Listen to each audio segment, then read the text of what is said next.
G'day, I'm Doug, and this is my review of the new LEGO Technic Mars Perseverance rover.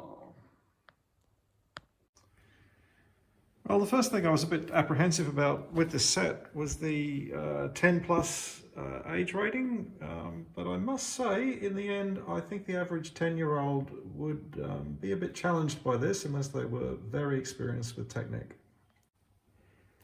So here is the set, complete with the Ingenuity helicopter.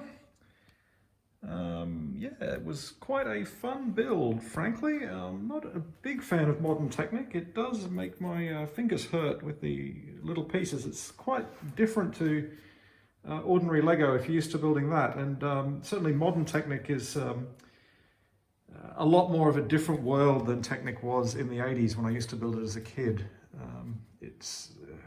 Yeah, it's really quite different these days.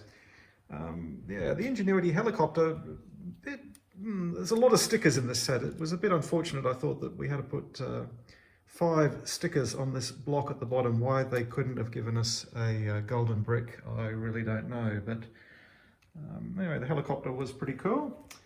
The main vehicle is pretty interesting and has some nice functions. It's pretty realistic and accurate. I've got the arm in the stowed position at the moment, but we'll have a look at that soon.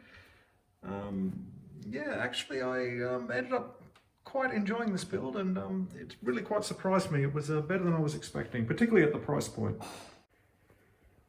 So the rover has some interesting steering features. There's this little knob on the top here. It's able to go into 2 positions, but we'll first look at the forward position here. In this position, the steering acts much like the steering in a car. It steers the wheels on the end on both sides, not the wheels in the middle, and lets you steer the rover left and right. But when you move it into this rear position here, the wheels change to so they're in opposite directions on each end to allow the vehicle to rotate on the spot. Pretty interesting detail. You can move it back to go back into the normal steering. Pretty complicated mechanism how they've got that happening internally.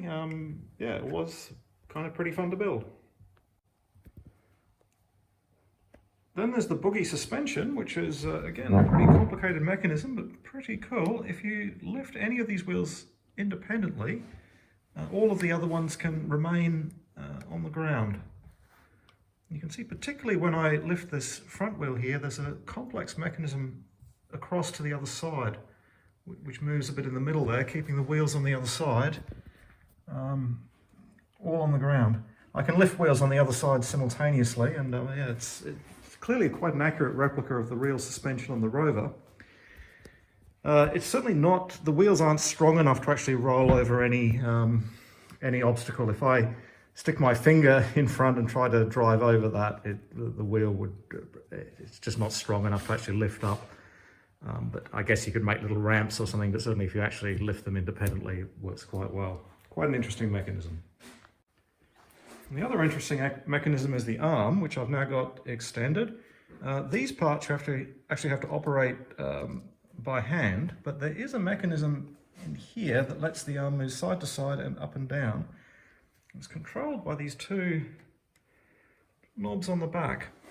So this one moves the arm up and down.